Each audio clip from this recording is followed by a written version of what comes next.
Hello, Audrey. I hope I'm not interrupting your dinner or anything. Do you have a little time to talk? Oh. Hi, Dad. We just finished dinner.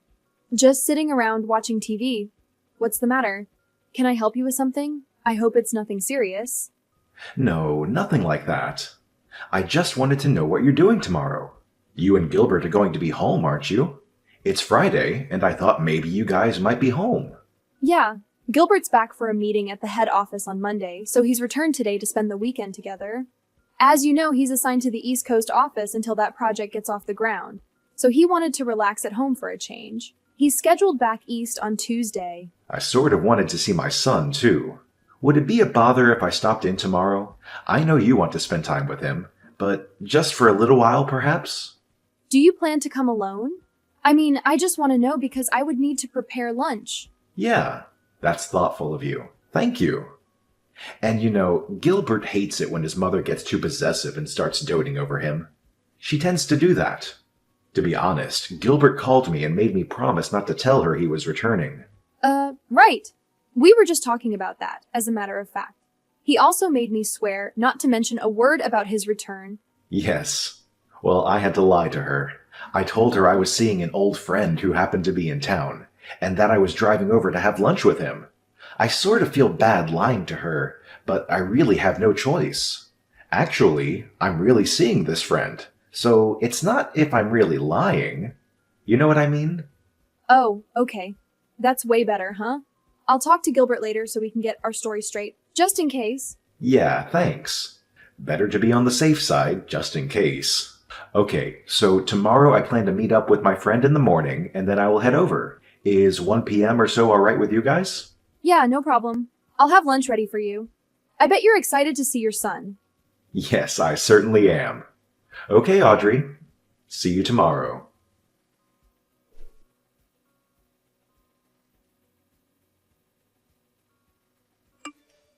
Hello? Audrey, are you there? Pick up, would you please? I want you to clean the house tomorrow. And I won't take no for an answer. So, what I want you to do is take the day off and drive over here at noon or so.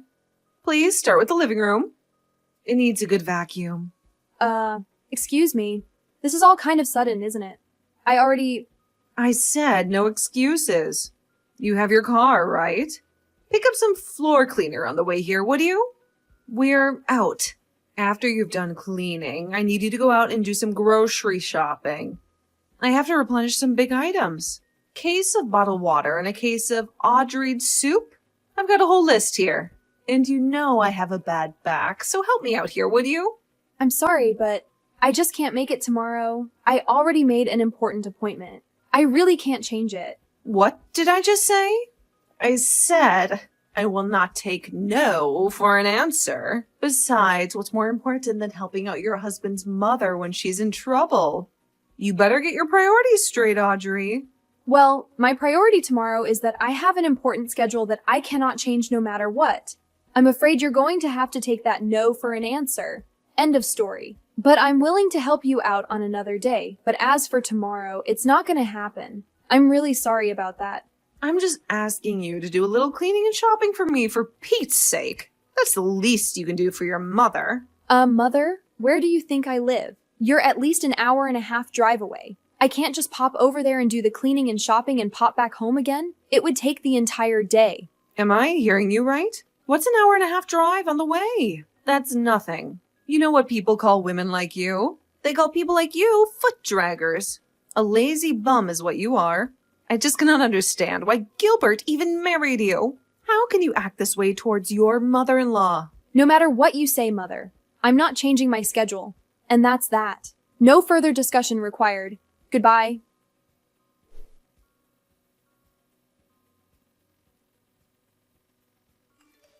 Audrey, good morning. How are you? I'm fine, Dad. How about you? Yeah, not too bad. Just finished meeting with my friend. I'm on my way there now. I should get there in about 20 minutes. No change of plans, I hope. No changes. Just be careful driving over here. The traffic seems a bit heavy today. No need to pick up anything on the way. We're all set for lunch.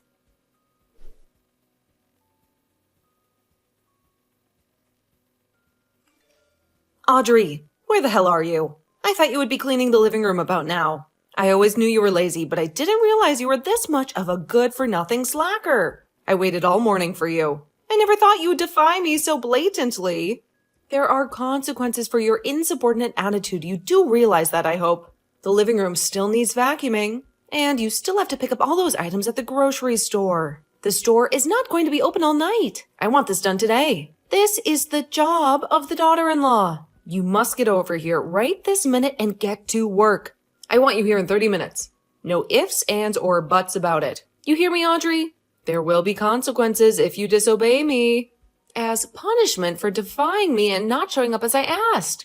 You're going to have to prepare dinner tonight, too. And I'm not talking about slapping a ham and cheese sandwich together. A proper dinner. You got that? Mother, are you finished? You were going on, and I couldn't get a text in edgewise. I thought I told you I wasn't going over there. I have another important appointment that I cannot cancel. I thought you understood. And I thought I told you to give your mother-in-law priority above all others, didn't I? I said my answer was no, and I wanted no further discussion about it. What is so hard to understand about that? You really are one cheeky woman, Audrey. And to think that my dear son, my precious Gilbert, married you. What was he thinking? You were just a deadbeat wife. You know what, Audrey? I want you to divorce my son and disappear from our family forever. That's what I want from you. Oh, great. Just when I thought this conversation couldn't get any more frustrating, you conveniently bring up your husband's absence. Typical. Always finding a way to avoid taking responsibility for your actions. Well, isn't that just perfect? Blaming me for everything as usual. I'm providing discipline because someone needs it, and all I get is criticism. You should be grateful that I'm trying to teach you some manners. Oh yes, because calling me names is such a great way to teach me. I'm sorry, but I don't see the logic in that. And don't act like you're doing me a favor. It's not discipline, it's just your way of asserting control over me. Control? Please! I'm just trying to make you a better person. You should appreciate my efforts instead of constantly questioning them. Maybe if you showed a little more respect and listened to me, we wouldn't have these issues. Respect? Really? Respect is earned, Mom.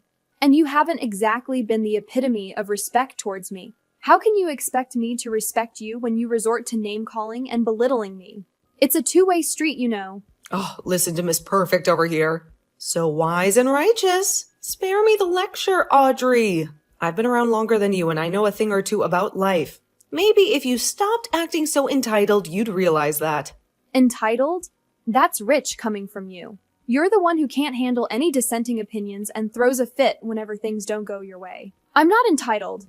I just want to be treated with respect and fairness like any other member of this family. Well, aren't you just the champion of fairness? I can see why your husband is furious. He's probably tired of your constant complaints and demands. Maybe you should take a good look in the mirror before pointing fingers at me. You know what? I'm done with this pointless argument. I've tried to reason with you, but it's clear that you're not interested in listening or understanding. I'll leave you to your own delusions. Just remember, our conversation is recorded, so you can't deny your behavior. Fine, go ahead and record it. I have nothing to hide. And maybe you should play it back to yourself so you can hear how unreasonable and ungrateful you sound. I've had enough of your attitude. Goodbye, Audrey.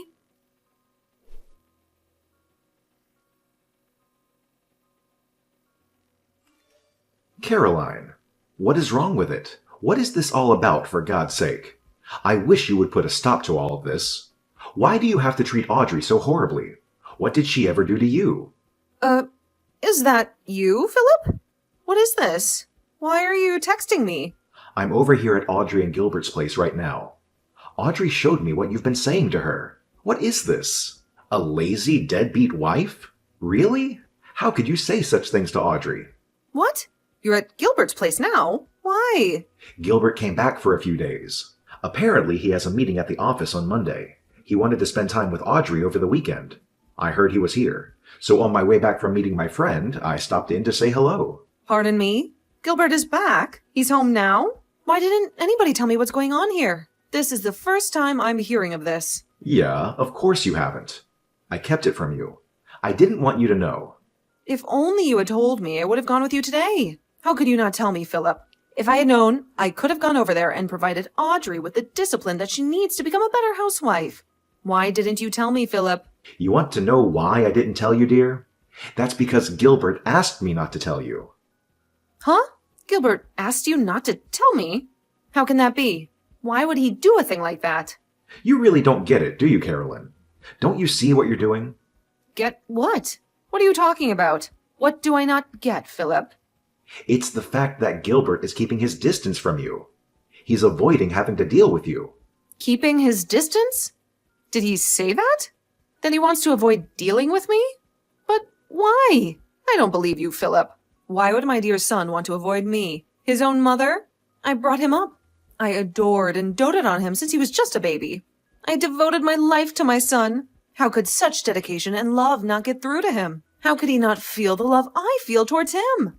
That's exactly what he finds intolerable. That fanatical devotion you have towards him.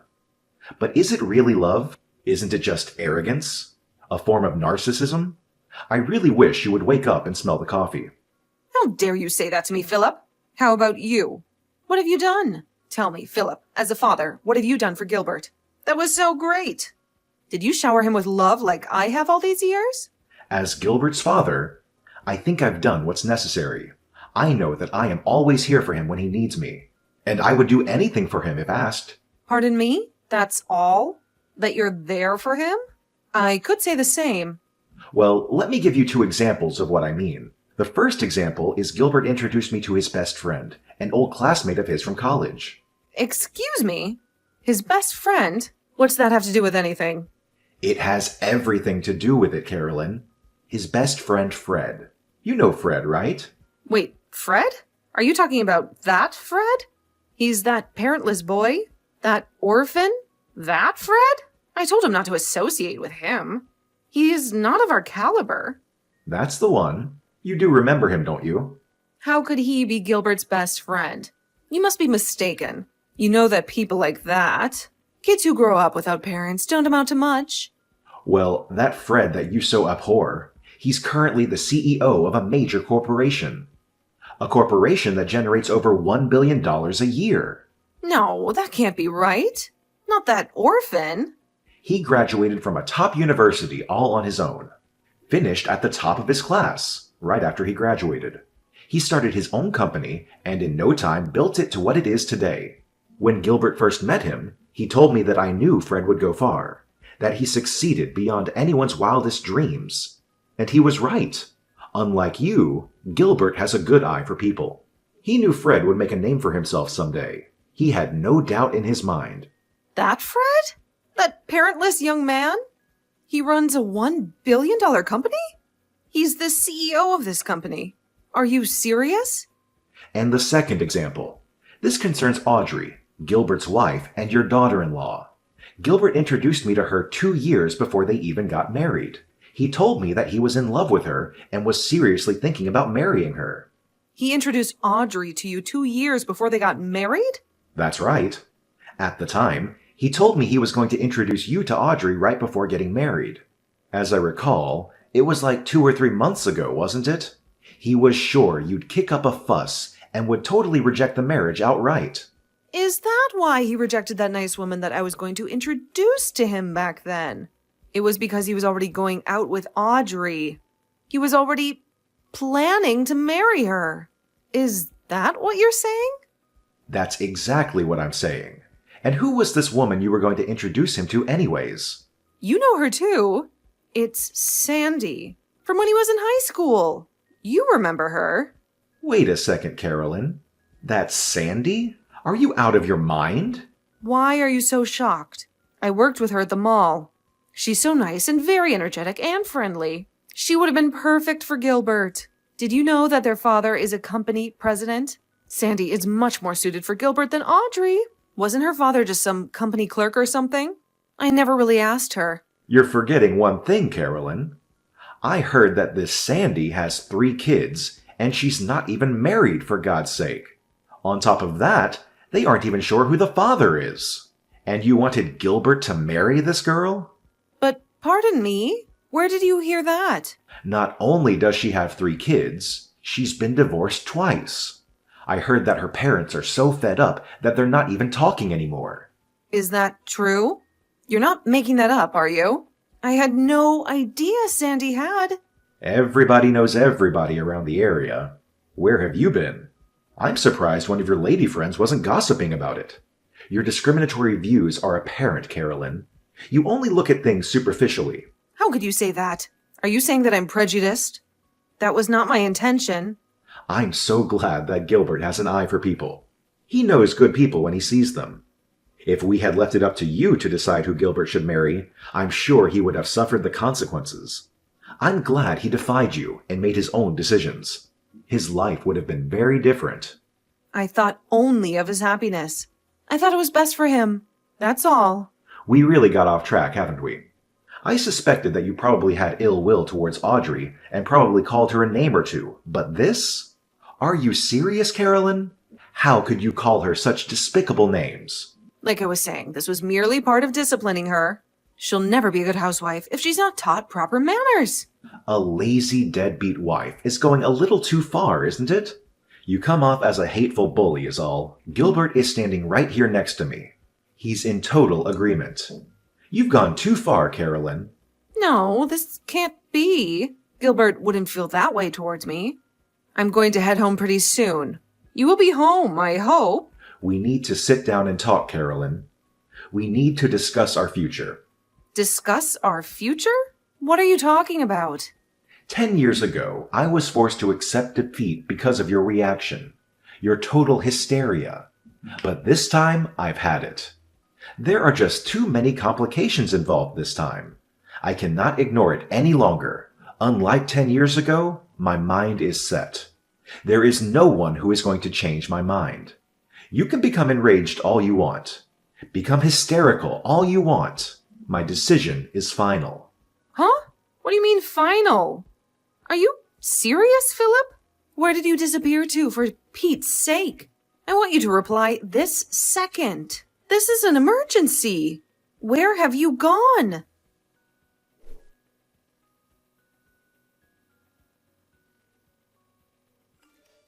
Oh, hello, Mother. What can I do for you? You seem kind of upset. There's nobody here. Where have you disappeared to? Oh, I see what this is about. So you did go to our house. Philip was right, after all. He advised us to move out as soon as possible. I was a little reluctant at first, but he was right after all. I'm glad I took his advice. Ugh, my husband's advice? What are you talking about? No, Caroline, he's no longer your husband. Shut your mouth. This is all his fault.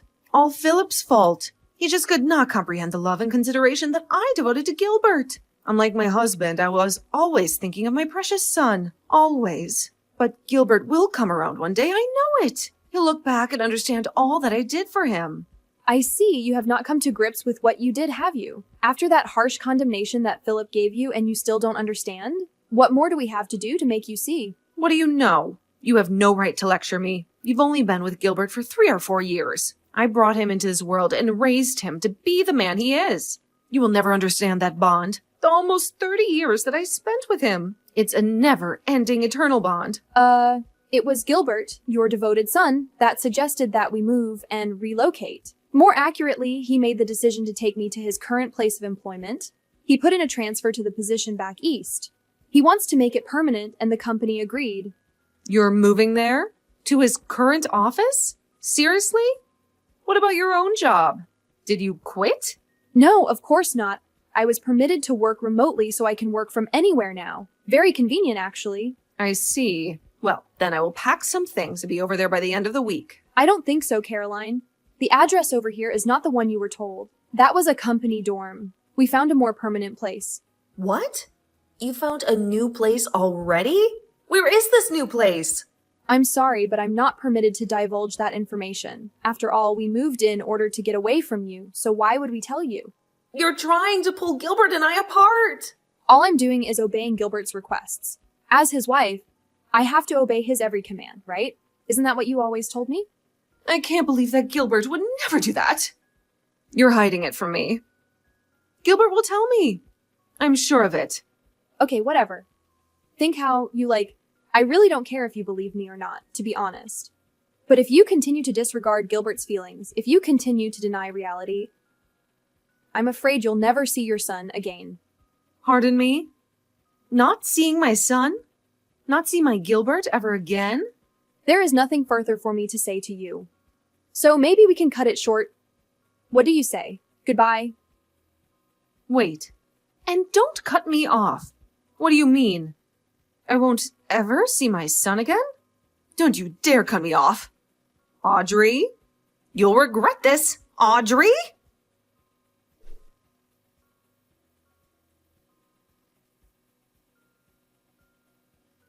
No matter what we said, no matter how we tried to explain it to her, she just could not accept the fact that Gilbert was sick and tired of her abnormal devotion and love for him. Maybe her love for her son is so strong nothing will convince her otherwise. Gilbert tried various ways to make his mother understand his feelings, to no avail. He came to me and his father for advice after countless attempts to reconcile with his mother. She was his mother after all, and he wanted to settle the matter without breaking up the family. After his parents finally divorced, he sighed with relief, saying to me one night at the dinner table, "It's finally over." He finally seemed at peace with himself. My father-in-law was much of the same way, apologizing for making us wait for so long. Maybe if he had had the courage to divorce her 10 years ago, all this might never have transpired and I would not have endured such anguish. And what happened to Caroline? My former mother-in-law, you ask? I heard this from a friend of mine, and I would take it with a grain of salt. But apparently she found a young man that looks strikingly like Gilbert. I heard she used up all the money she received from her divorce and used it all on this guy. Last I heard, she was deep in debt. She completely disregarded warnings from her friends and neighbors and couldn't stop sinking money into this guy. She's always had a bullheadedness about her. Once she latches onto something, she won't let it go. Maybe that's why she ended up losing everything she cared for. But will I reach out to help her? I'm sorry, but no thanks. I don't think she would even accept my help.